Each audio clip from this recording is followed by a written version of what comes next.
and it's going to get bigger and bigger, and something's got to give.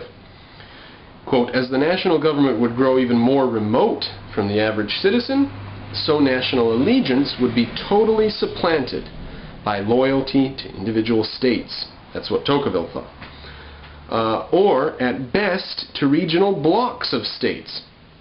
Now, he did see the Civil War in that respect. He saw that the North, a block of states, and the South, a block of states, would have a clash. But the idea that this would be a growing problem rather than just a hump that we would have to get over, he was a little bit wrong in that. But he did see the differences between the states and the sectionalism. We skip a little bit. Tocqueville felt that in civil strife the Union must fall. But from 1861 to 65 it survived the Holocaust of the Civil War and emerged stronger than ever before. So it could have fallen, and if it did, if Lincoln wouldn't have been there, or if Lincoln would have fouled it up or something, if something would have went different and the North and the South split apart, everybody would have said how smart Tocqueville was to have seen that coming. Tocqueville did see the clash coming, though. We have to give him that much. We skip to the next page. For all of Tocqueville's obvious inadequacies and the often rather distressing subjectivity of his approach, still many of his generalizations concerning politics, religion, government, art, and literature in democratic America are actually amazingly shrewd and perceptive in their way. This is what makes Democracy in America a great book. We skip a little bit. It is quite clear, for instance, that Tocqueville misjudged the immediate strength and importance of the American presidency. Right? He said it's going to be very, very weak, yet, quote, at the very same time, the Frenchman was incredibly shrewd in his estimate of just what factors in American life would eventually increase presidential influence and authority, far beyond even Jackson's fondest hopes. President Jackson at the time. It is chiefly, quote from Tocqueville, it is chiefly in its foreign relations that the executive power of a nation finds occasion to exert its skill and strength, end quote. He was right about that. Our president's power would come out on the world stage rather than at home, as it were. We skip a little bit down. Now, toward the end of the 20th century, our foreign relations have increased tremendously. He writes this in like the 1980s or 90s. Our executive finds increasing occasion to exert his skill and strength. Consequently, the president's almost royal prerogatives have now been largely realized, quite in keeping with Tocqueville's prophecy. So that's Tocqueville's phrase, almost loyal prerogatives. In other words, the chief executive, for all intents and purposes, has almost as much power as a king, even though he's only in for 4 years, or 8. Or possibly allowably more than that back then, because the thing limiting a president to 2 terms didn't get passed until like 1946 or something like that. Okay, on to the next paragraph.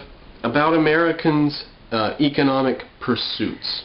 Also, Tocqueville made many wise observations about Americans' intense love of wealth, their growing preference for commerce and industry over agriculture.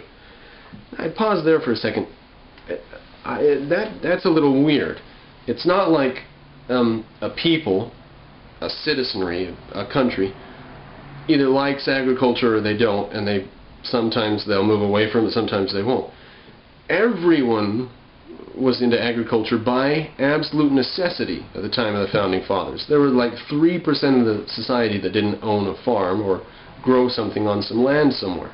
It was extraordinarily dangerous to not grow your own food.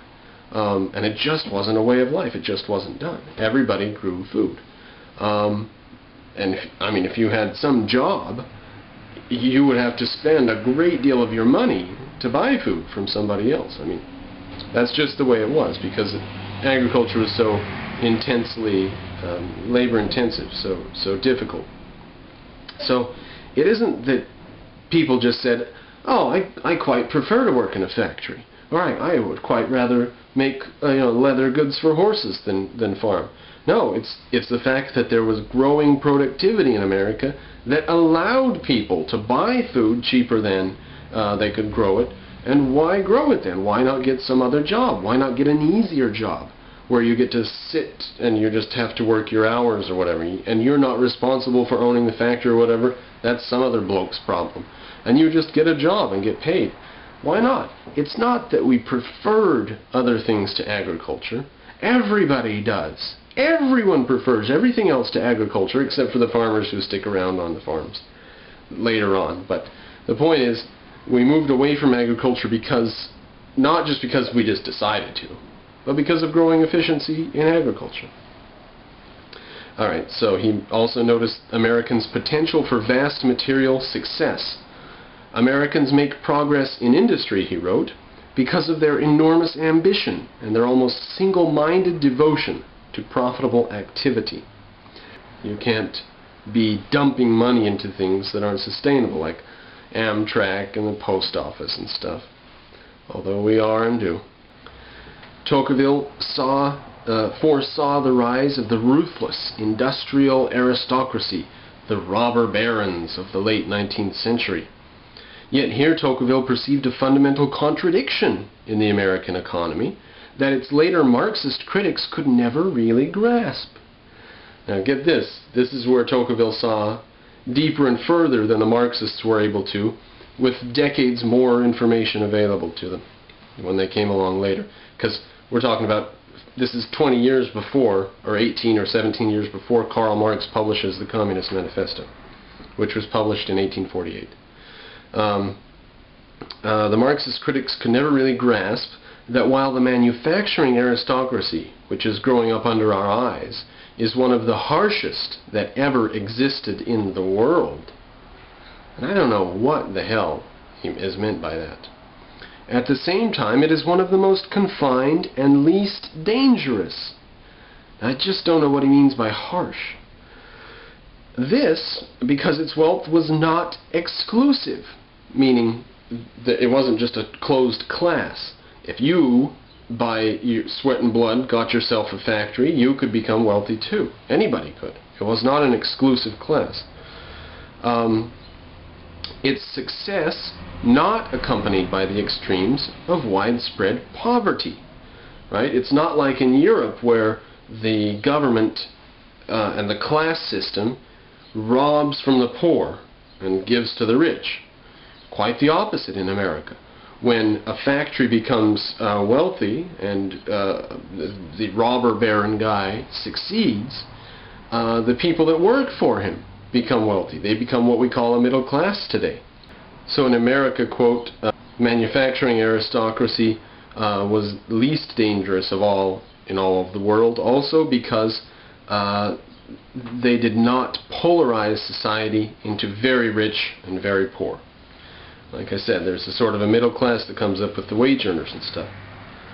In a singularly brilliant chapter, Why Great Revolutions Will Become More Rare, Tocqueville pointed out that revolutions are made to destroy blatant inequalities. Right? A revolution is when people are just sick of it and they won't take it any goddamn more, and everything blows up. Well, if you've got most people in comfortable middle stations in life, and only a very few people extremely poor, and only a small class of extremely rich, there's a great tendency for people to want things to stay calm and change slowly and not be huge revolutions happening all the time. So, admittedly, in democratic America, enterprise and the love of wealth will produce a few massive fortunes, but the very poor will also be few in number, and the immense, neither rich nor poor majority of the nation will always hold the balance between them. Riches are well distributed in America, not concentrated, and the American class structure, as the Marxist can never see or accept, is characterized by fluidity rather than stratification. And still to this day, Marxists don't accept that. We still hear the rich are getting richer and the poor are getting poorer. Excuse me, when was the last time that the poverty-stricken masses had cell phones? Huh? Come on!